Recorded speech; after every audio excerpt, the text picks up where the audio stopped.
Yes, Rita, good morning. You wanted to revise biomolecules. Yesterday you told me. So I'm taking it up very quickly with you people. Okay. You people yesterday said na want to do biomolecules revision. So I'm taking up this again today with you. See quickly. This part I've already done. Biomolecules, those compounds which are found in living organisms. Bio and molecule, molecules which are found in living organisms. They could be both, they could be organic or they could be inorganic. I had discussed this also in the revision yesterday with you, that we'll take a tissue, a vegetable or a liver, and first grind it in trichloroacetic acid. We'll get a slurry and then we'll filter it. We'll get two parts. The filtrate, that is the acid soluble pool, and the retentate, which is left behind, that is acid insoluble pool. So what is there in acid soluble pool? This acid soluble pool actually contains biomicromolecules. Molecular weight is less than 1000 Dalton. And the acid insoluble part will have biomacromolecules. So after you filter it, you will get two parts, one which is soluble in water, one which is not soluble in water.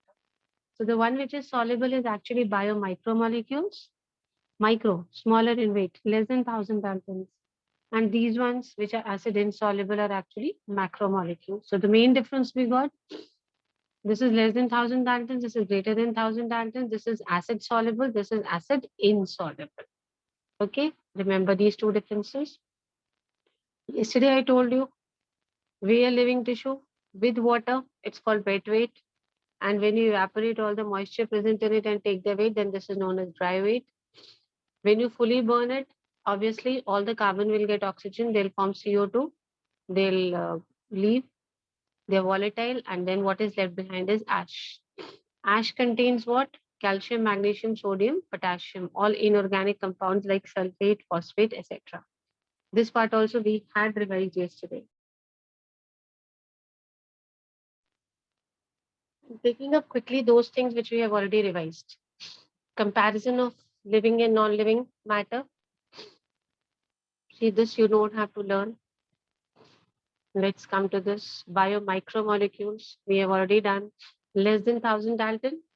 If I go for the exact range, it is 18 to 800 Daltons. We said 1000 Dalton से कम. So अगर range लेके चले बेटा, तो exactly it is somewhere between 18 to 800 Daltons. The acid soluble pool is micromolecules. Micromolecules, when we say, they could be amino acids, lipids, sugars, or nitrogenous bases. Four kind of micromolecules. मतलब इन सबका mass जो है, that is somewhere between 18 to 800 Daltons, number one, and they are all soluble in acids. So these are the four categories of micromolecules: amino acids, lipids, sugars, and nitrogenous bases. Yesterday I did this with you, amino acids. I told, remember, कल पढ़ा था कि methane का एक molecule को imagine कर लेते हैं, carbon. I also told you on one side we have hydrogen, on one side we have the acidic carboxylic group, एक तरफ amino group, and एक तरफ we had this R. What was R? We did revise this yesterday, children. Those who Variable. yes, variable group. This is what I was trying to tell you, but screen नहीं था तो थोड़ा मुझको लग रहा था, I don't know you're getting it not. See, this is methane actually. Then we also said, अगर ध्यान से देखो तो carboxylic acid group and amino group both are attached to the same alpha carbon. इसी से attached है दोनों. Same carbon से attached है. The acidic group also and the amino group also. They are attached to alpha carbon. That is why they are also known as alpha amino acids. So what are alpha amino acids?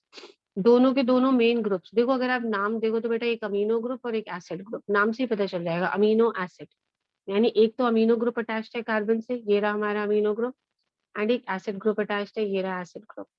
जब दोनों amino and acid group alpha carbon same carbon से attached है, then we call them as alpha amino acids. They are actually substituted methanes. We had discussed this in details yesterday that they are substituted methane. Methane होता तो ये चारों hydrogen होते हैं. अच्छा ये बताइए कितने हाइड्रोजन पे सब्स्टिट्यूशन हो गया यहाँ पे अमीनो एसिड बनने के लिए? 3, isn't it? Because methane is what? CH4.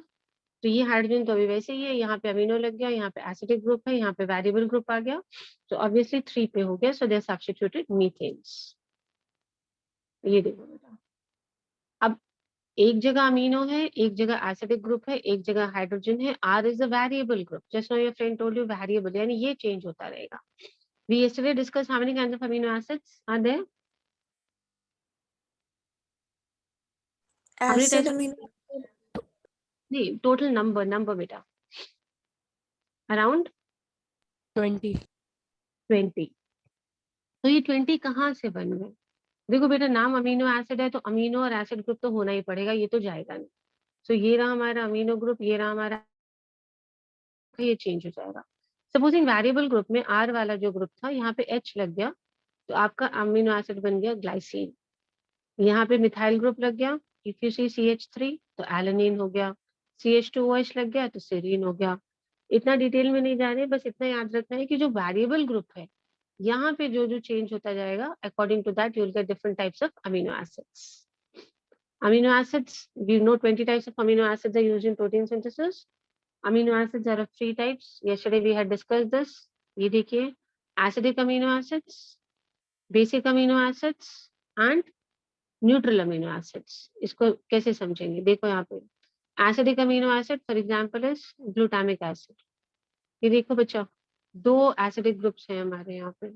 एक ये वाला दिख रहा होगा आपको, साइड में देखिए दोनों acidic groups हैं हमारे। If you can see, amino एक ही है, we have just one amino here, ये amino, and एक ये acidic है, एक ये acidic है। So such kind of amino acids where substitute होके एक extra amino group ही लग गया variable group पे, यहाँ पे एक और आपका acidic part आ गया, ये वाले part पे यहाँ पे एक और COH लगा लीजिए, तो 2 acidic हो जाएंगे और एक amino हो जाएगा। तो we are going to call that amino acid as what amino acid? Tell me. Acidic amino acid. acidic amino acid, The example is glutamic acid. अब यहाँ पे वेरिएबल तो है ही बेटा, ये इसको तो कोई चेंज करना ही नहीं है, इसे एज इट इज रहने दीजिए, क्योंकि अमीनो एसिड तभी बनेगा जब एक अमीनो और एक एसिड होगा। यहाँ पे एक एक्स्ट्रा अमीनो ग्रुप और आ गया, आप ऐसा समझ लीजिए यहाँ पे NH2 आ गया। Amino group is basic in nature, okay. So ये NH2 तो ये कौन सा अमीनो एसिड बन गया? Basic amino acid. Exactly, because we have got 2 amino groups and amino is basic in nature, तो ये अमीनो एसिड है, बेसिक अमीनो एसिड। यहाँ पे कुछ भी लगने दीजिए, मतलब एसिडिक ग्रुप भी एक ही है और अमीनो भी एक है, दोनों 1 1 है, कोई भी ज्यादा नहीं है। Such kind of an amino acid is what we call as a neutral amino acid. Valine is the example. एक बार जल्दी से देख लीजिए, यहाँ पे एक अमीनो है, 2 कार्बोक्सिल है, तो आपका एसिडिक है। 2 अमीनो हो गए, ये देखिए NH2 2 अमीनो हो गए, तो आपका बेसिक हो गया। एक आपका अमीनो और एक carboxyl, this is neutral amino acid. Glutamic acid, lysine and valine, these are the examples. Glutamic acid, lysine and valine, इसको आप यहाँ से भी समझ सकते हैं। टेल मी वेरी क्विकली, यहाँ पे COH आ गया। देखो बेटा, इसमें ऊपर वाले ब्लू पार्ट में तो कोई चेंजेस नहीं करेंगे आप, क्योंकि इनको हटाएंगे तो वो अमीनो एसिड रहेगा ही नहीं। अमीनो होना जरूरी है, एसिड होना जरूरी है। यहाँ बताइए, if I put COH over here then which kind of amino acid? Acidic amino acid. acidic, yes, if I put NH2 over here Basic. basic amino Basic. acid, and इसको as it is छोड़ दिया, जो है वो छोड़ दिया, what is this amino acid? neutral Neutral. amino acid, Neutral amino acid. Because this is one acidic and one amino group. I'm going quick because this I have revised with you yesterday. Okay, on the basis of the essentiality, we again have 2 categories, essential and non-essentials. Those which cannot be synthesized by the body and should be supplied through diet, the essential amino acids, and jo body can synthesize, they're non-essential. Okay, you can just learn one example, lysine and glycine. Essential है, जरूरी है, खाने ही पड़ेगा. You will get it from all these sources. You can see vegetables and fruits over here. Non-essential, body is able to synthesize. We don't have to take it from orally in diet. I did this yesterday with you. Amino acids, we have 2 group, amino group and acid group. बेटा नाम से बिल्कुल clear है, amino and acid. Both of these groups have ionizable nature. याद है कल पढ़ा था हमने. Both of them can ionize. So the structure of amino acid changes in the solutions of different pH. If you put them in different pH solutions, they will ionize. Okay, that is why इनका जो है structure change हो जाता है. Amino and acidic group अगर दोनों ionise हो जाएं तो इसको हम बोलते हैं ज्विटेरियन। देखो यहाँ तो अमीनो आयनाइज होता है या एसिडिक ग्रुप आयनाइज हो जाता है। अगर दोनों COH एंड NH2 दोनों आयनाइज हो गए तो हम इस तरह के आयन उसको क्या बोल देते हैं, ज्विटेरियन। एंड इस तरह के फॉर्म को बोलते हैं, जो स्ट्रक्चर हमें मिलता है उसको बोलते हैं ज्विटेरियोनिक फॉर्म। चलिए इसको देखिए जल्दी से, क्या है ये COH था, यहाँ पे देखिए आयन बन गया CO नेगेटिव। नेगेटिव है मीन्स दे दिया या ले लिया, it has lost hydrogen, isn't it? C over here. हाँ, ये देखो, इसको देखो, यहाँ से स्टार्ट करते हैं। This was COH initially. COOH has lost a hydrogen and that hydrogen has come here. तो NH2 जो था वो क्या बन गया? Tell me quickly. NH2 has become what? NH3. 3. Yes. See again, it's simple. COOH is only COO now. It has lost a hydrogen. This hydrogen has come here. तो NH2 आपका क्या बन गया? NH3. तो ये भी आयनाइज हो गया, ये भी आयनाइज हो गया, दोनों में चेंजेस हुए। तो इस तरह के फॉर्म को हम क्या बोलेंगे? ज्विटेरियोनिक फॉर्म, जहाँ पे एक पॉजिटिव आयन है, एक नेगेटिव आयन बन गया। Lipids, I told you about categories ना। फर्स्ट कैटेगरी हमारा हो गया। हम लोग बायो माइक्रो मॉलिक्यूल्स कर रहे हैं बेटा, मैक्रो कर रहे हैं? जल्दी बताइए फटाफट। माइक्रो। Micro. Micro का first category amino acids is done. Now we move on to the second category, that is lipids. और जल्दी करते हैं, they are water insoluble and they basically contain carbon, hydrogen and oxygen. But याद रखिएगा कि oxygen atoms comparatively less होते हैं। Lipids, two main things to remember. They are insoluble in water and they have less number of oxygen atoms. वहां पे amino acids के types करे थे हमने, acidic, basic and neutral amino acid. Here also we have types of lipids. Can we have the name? Simple lipids, फटाफट बताइए। Compound lipids and derived Compound lipids. lipids, derived lipids. Derived lipids. We are going a little quick because it's a revision, but फिर भी if you want me a particular slide, I can take it up again. Simple lipids, fatty acids and alcohol. बस जब भी lipid दिमाग में आए word तो याद रखिए, lipid means it is made up of two things, there is one fatty acid and there is one alcohol. जल्दी बताइए, when I say lipid what do we mean? Fatty acid and Fatty acid and Alcohol. alcohol. yes, it's fatty acid and alcohol. Fatty acids are lipids with a hydrocarbon chain ending in a COH group. देखो बेटा, COH group पे and होते हैं, ये देखिए ये वाला COH group हमेशा एंड पे मिलेगा आपको फैटी एसिड्स में, ये दिख रहा है। और दूसरी तरफ आपका ये R ग्रुप है, it could be any group, alkyl group, methyl, propyl, जो भी है। ठीक है, फिर से देख लेते हैं ये वाला। फैटी एसिड्स क्या है? Basically lipids with hydrocarbon chain R group ending in what? Ending in COOH. तो अगर मैं इसका नाम दूं ये R है तो मैं R से स्टार्ट करूंगी, ये पूरा वापस जाके बहुत सारा कार्बन चेन्स है यहाँ पे and I and in COOH। तो क्या बन गया इसका फॉर्मूला? RCOOH। इसको देखो, पैल्मेटिक एसिड, ये आपका CH3 है इस एंड पे, यहाँ पे आपका क्या है? COOH, 16 कार्बन एटम्स है बीच में। So these are C15. Okay, इधर का ये भी काउंट हो गया। इतना याद रखने की जरूरत नहीं है। पैल्मेटिक एसिड में 16 कार्बन एटम्स हैं, आर्किडोनिक एसिड में 20 कार्बन होते हैं दोनों के बीच में। इतना नहीं याद रखना है, बस इतना याद रखना है कि ये हमारा फॉर्मूला है। एक एंड पे एल्काइल ग्रुप है और दूसरे एंड पे कौन सा ग्रुप है? Carboxylic acid group. We are talking about what?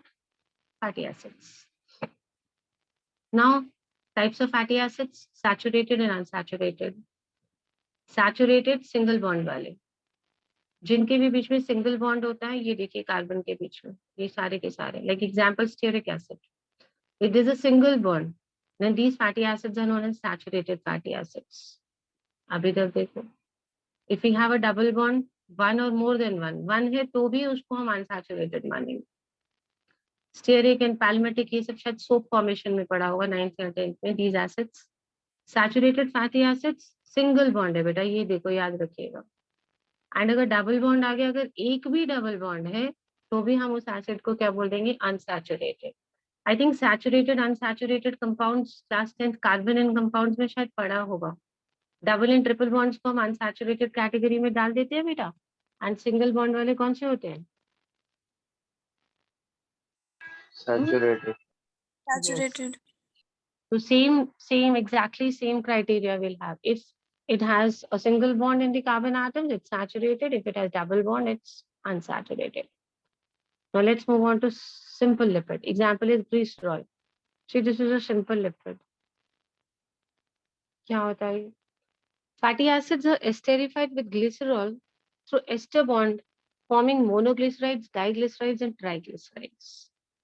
Fatty acids are esterified with glycerol through ester bonds. ये आपका fatty acid है, ठीक है।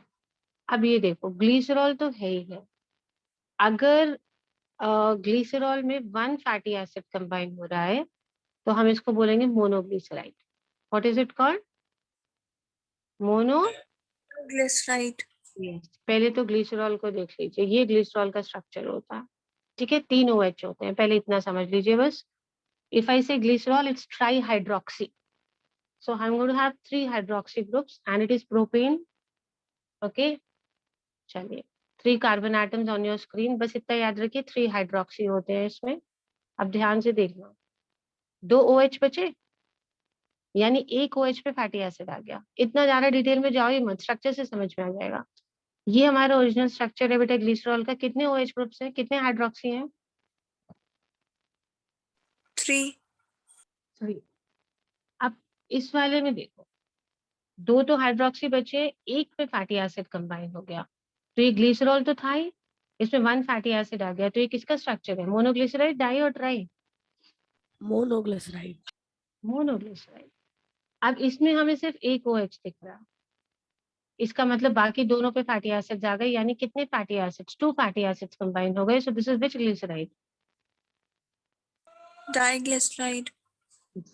यहाँ पे एक भी OH नहीं दिख रहा है मुझको, तीनों जगह तीनों OH रिप्लेस हो गए बाय फैटी एसिड। तो कौन सा ग्लिसराइड बन गया?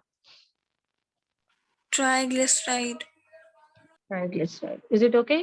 ग्लिसरॉल, प्लीज रिमेम्बर, ये ग्लिसरॉल है, 3 हाइड्रोक्सी ग्रुप्स है, OH 3 है।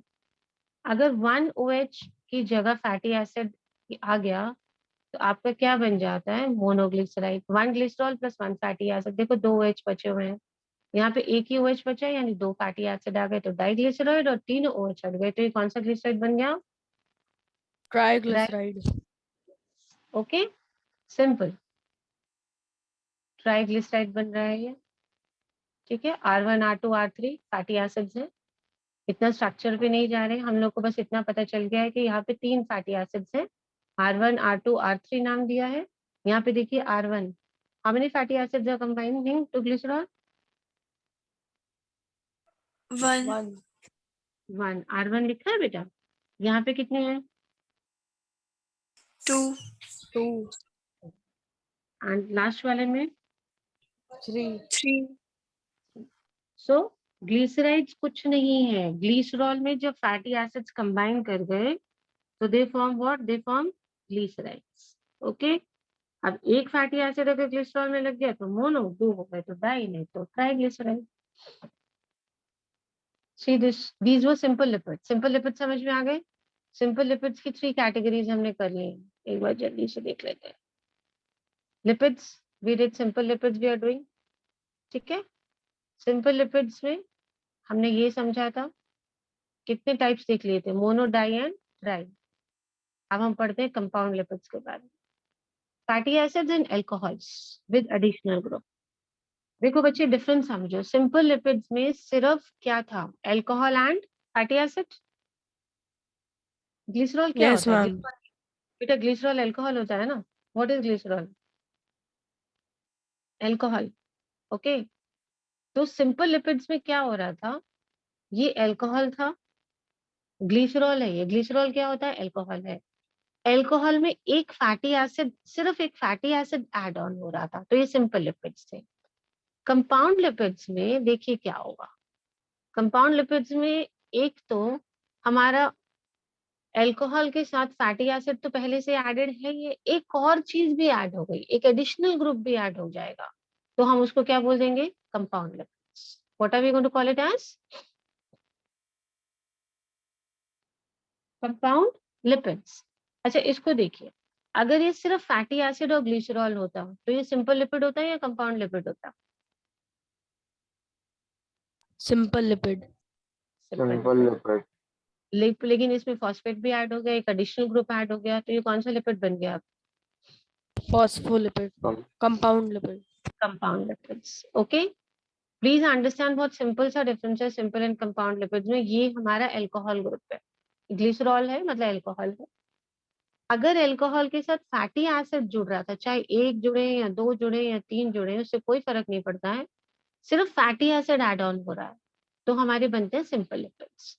मतलब सिंपल लिपिड्स का कंपोजिशन है अल्कोहल प्लस फैटी एसिड, और कोई तीसरी चीज नहीं है, तो ये सिंपल लिपिड्स होते हैं।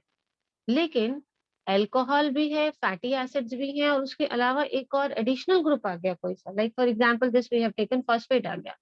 सो what are we going to call this lipid as, what is this lipid called as, what lipid is this now, बताइए। Compound lipid. Yes. Did you understand the difference between simple lipid and compound lipid? Glycerol plus fatty acid is equal to, simple lipid. and glycerol plus fatty acid plus कुछ और लगा देते हैं, phosphate or any other group, then we call it as what? Which lipid Compound is it? lipid. Compound lipid. अगर सिर्फ दो चीजें हैं बेटा, ग्लिसरॉल में से फैटी एसिड ऐड हो रहे हैं तो सिंपल लिपिड है, और कुछ भी ऐड हो गया तो कंपाउंड। अभी थर्ड कैटेगरी है हमारी derived lipids. They are the product of hydrolysis of simple lipids and compound lipids. ये हम दोनों से बना सकते हैं, सिंपल लिपिड से भी एंड कंपाउंड लिपिड से भी। इसमें हम लोगों को सिर्फ क्या करना है, हाइड्रोलिसिस करना है। किस चीज का हाइड्रोलिसिस करना है, which lipids? Simple and compound lipids. Simple yes, and simple and compound. Compound lipids का इफ यू डू हाइड्रोलिसिस, ठीक है, हाइड्रोलिसिस क्या होता है, रिएक्शन कर दीजिए वाटर मॉलिक्यूल के साथ। If you react these simple and compound lipids with water molecule, वो ऑटोमेटिकली बॉन्ड्स वगैरह ब्रेक कर देता है, that is known as hydrolysis. So इन दोनों का रिएक्शन अगर वाटर के साथ करेंगे तो this is what we call as hydrolysis. तो हमें कौन से लिपिड्स मिल जाएंगे, derived lipids. So I am done with lipids, though I am going a little quick. We are doing bio micromolecules और macromolecules. Tell me quickly, micro और macro. Micromolecules. Acid soluble और insoluble part.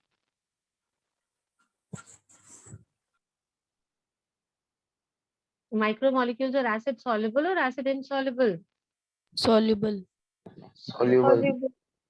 4 categories थे, amino acids के type हमने कर लिए थे, acidic amino acid, basic amino acid, neutral amino acid. Lipids के 3 टाइप करे, जल्दी बताइए कौन से कौन से।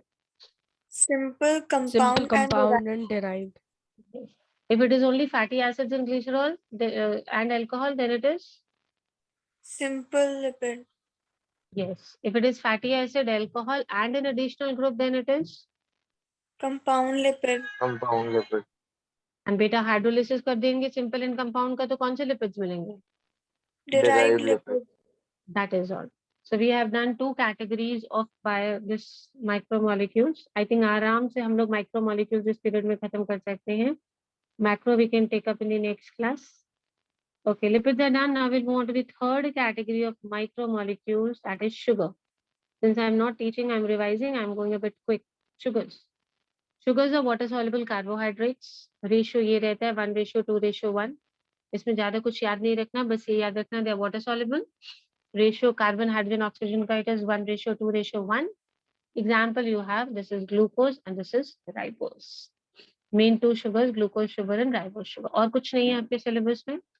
शुगर्स का बस इतना ही है, 2 चीजें, दे वाटर सॉल्युबल, बनते किससे हैं बेटा, CHO, रेशियो ये रहता है, एग्जांपल्स हैं आपके, that is all you need to do.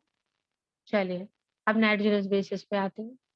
Nitrogen containing cyclic compounds, difference देखिए बेटा, ये साइक्लिक कंपाउंड है, बेंजीन याद होगा, बेंजीन पढ़ा होगा, benzene is the best example of cyclic compound. So ये लीनियर चेन नहीं है, दिस इज साइक्लिक कंपाउंड। तो नाइट्रोजनस बेसिस के बारे में ये याद रखना है, they are cyclic compounds, number 1, and they contain nitrogen, ठीक है।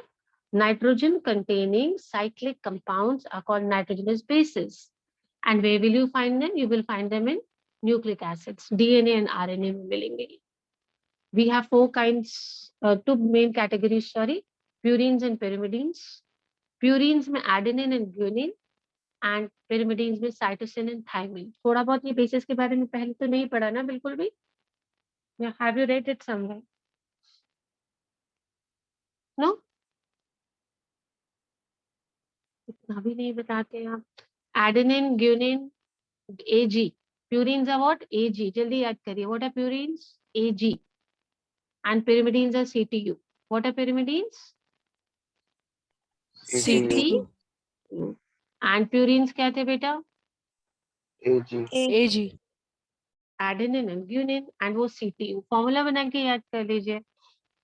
कल मैंने ये समझाया था न्यूक्लियोसाइड क्या होता है. When a nitrogenous base combines with a sugar, तो जो चीज बनती है उसको बोलते हैं nucleoside. A nitrogenous base and a sugar is known as nucleoside. Okay? अगर हमारी ये वाली बेस है, पहली वाली एडेनिन, एडेनिन शुगर के साथ कंबाइन कर गई तो एडेनोसिन. अगर ग्यूनिन कंबाइन कर रही है तो ग्यूनोसिन. ओके बेटा, ये देखिए इनके नामों में थोड़ा सा फर्क होता है. जब हम प्यूरिन्स का नाम देते हैं शुगर के साथ कंबाइन करके हम आईएनई लगाते हैं. क्या लगाते हैं बेटा? आईएनई.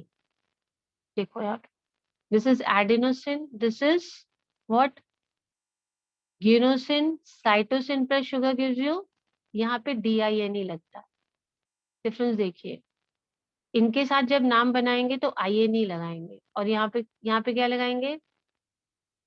पिरिमिडिन्स के साथ, क्योंकि यहाँ पे DIN.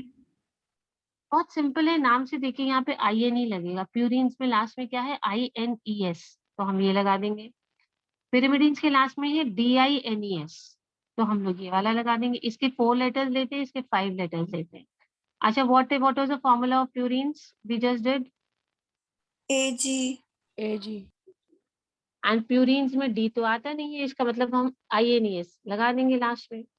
सो ये AG, ये फर्स्ट 2 कैटेगरीज हमारी किसके हैं? प्यूरिन्स के हैं. तो ये बन गया एडेनोसिन. देखो एडेन यहाँ से लिया, S शुगर का आ गया, तो एडेनोसिन, ग्यूनोसिन. बट बाकी जो हमारे पिरिमिडिन बेसिस लेंगे तो हम नाम के लास्ट में क्या लगाएंगे? DIN. Okay, DIN. Yes. Why do we take DINE? Because देखिए यहाँ पे DIN नहीं आता. चलो, let me hide this. What are the 2 type of nitrogen bases? Purines and, ऐसे नहीं चलेगा. What are the 2 types of nitrogenous bases? Purines and pyrimidines. Tell me what are the 2 type of. नहीं हो रहा है तो let me know, मैं slide छोड़ देती हूँ, लर्न कर लीजिए. What is the point of revision? What are the 2 types of nitrogenous bases, children? Purines and pyrimidines. Pyrimidines. Only 2 girls are present in the class, ना? Boys are all on mute mode. जल्दी बताइए everybody, what are the 2 nitrogenous categories of bases? Purines and Pyrimidines. pyrimidines. What is the formula for purines? Learn करने के लिए क्या बताया था? AG. AG. A stands for? Adenine. Very Adenosine. good. Adenine पहले base बेटा, वो जब शुगर से कंबाइन करेगा तो S लगाएंगे बीच में. S stands for sugar. तो नॉर्मल नाइट्रोजनस बेस है तो उसको हम एडेनिन ही बोलेंगे. जब वो शुगर से कंबाइन कर जाएगा तो हम उसको एडेनोसिन बोल देंगे, बिकॉज S ऐड हो गया. Okay, A stands for adenine. What does G stand for? Guanine. Very good, it's guanine. Now AG is already done. Let's move on to pyrimidine. What was the formula? CIU. CTU. CTU. C stands for, ऐसे ही बोल के अभी ये learn कर लेंगे बच्चा. It's better you do it here only. C Cytosine. stands for, very good. Cytosine. Cytosine.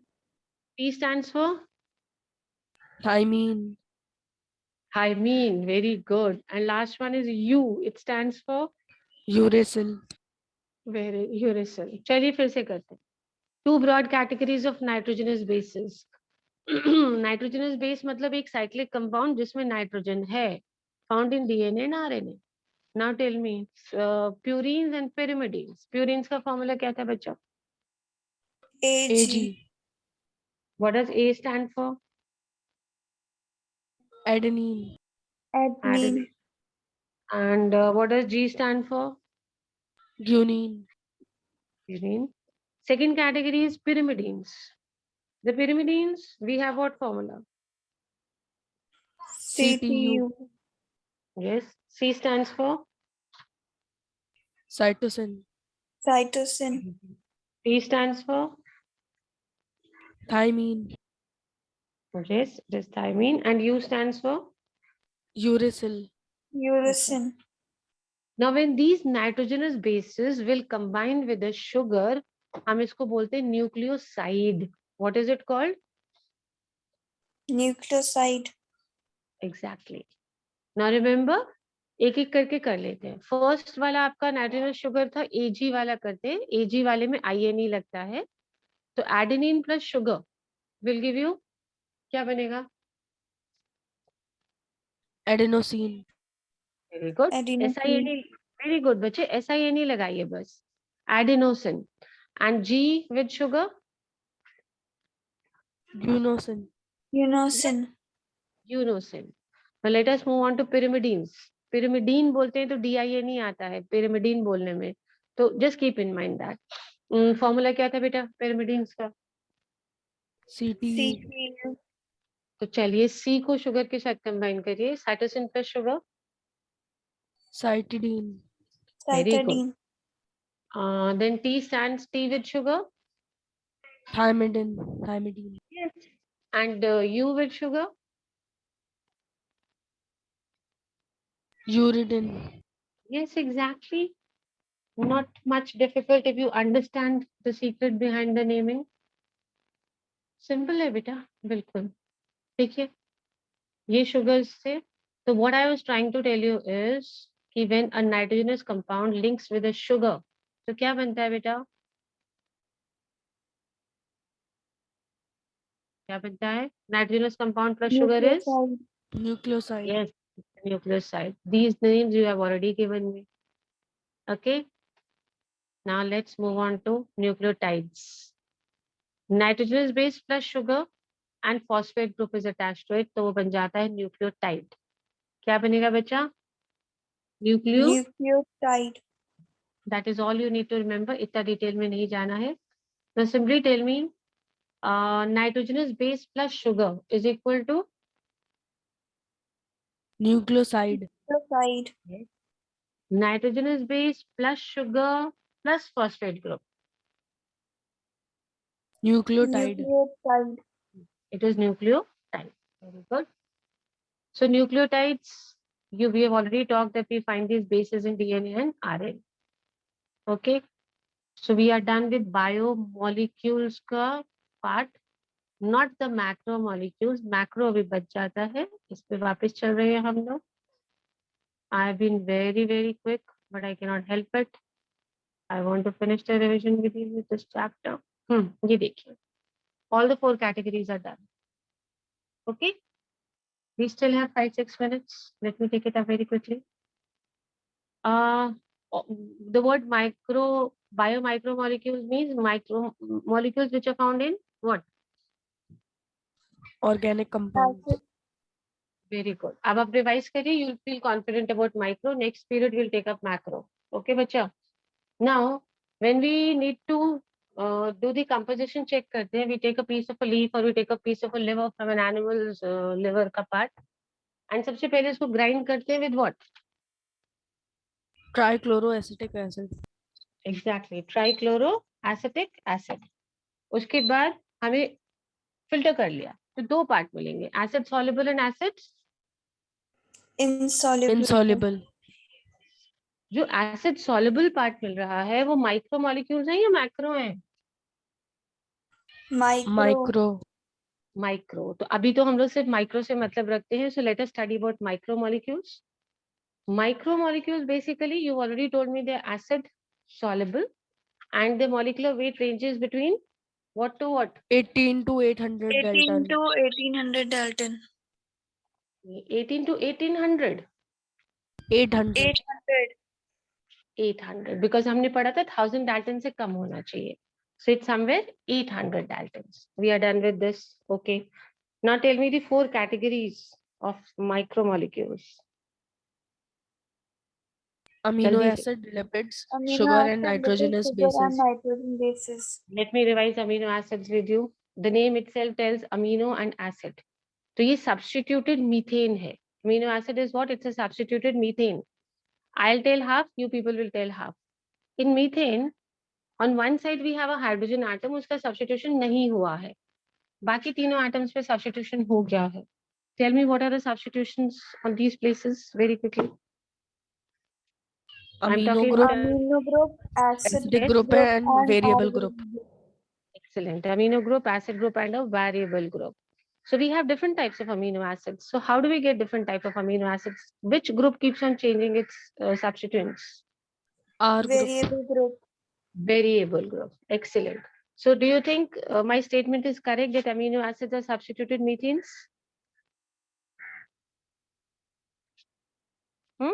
Is it correct? Amino acids are substituted methanes or not? Yes, ma'am. Yes, Pache, they are substituted methanes because in methane we have 4 hydrogens and here 3 have been substituted. So we call it as a substituted methane. How many categories of amino acids did we revise? Just a number. Acidic amino acids. Acidic amino acid, basic amino acid, Basic and and neutral amino. Neutral. Very good. When I say neutral, I mean one acidic group and one amino group. Okay, this is neutral amino acid. But at the variable group, if I have another acidic group added up, so then I'll have 2 acids and 1 amino. So which kind of amino acid it would be? Acidic amino acid. Very good. And if at the variable group I have an amino group added, so that would give me 2 aminos and 1 acidic. So which kind of amino acid is this? Basic amino acid. Basic amino acid. And 1 acid and 1 base. Sorry, 1 acid and 1 amino will give you? Neutral amino acid.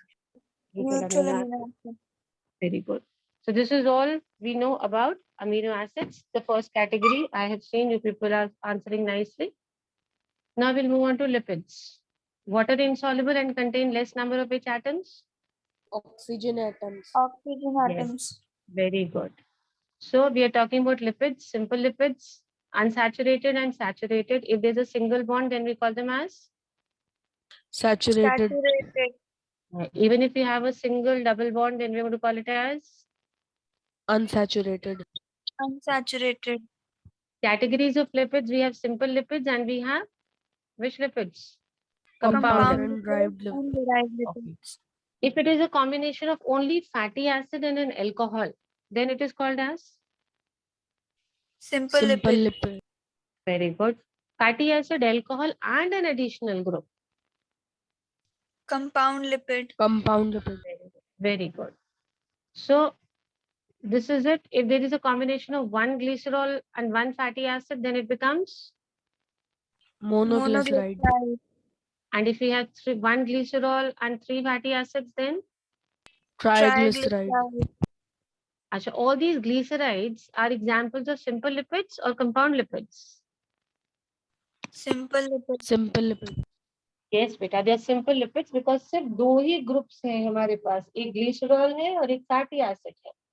अगर इसमें phosphate add हो जाए तो कौन सा lipid बनेगा? Derived lipid. lipid. Compound lipids. बच्चा देखो, अगर इसमें एक फॉस्फेट ग्रुप और ऐड हो गया तो कंपाउंड बनेगा. डिराइव्ड कैसे बनते हैं? Bye hydrolysis of which 2 lipids? Simple and compound Simple and lipid. compound. Yes, sugars का तो हमारे सिलेबस में कुछ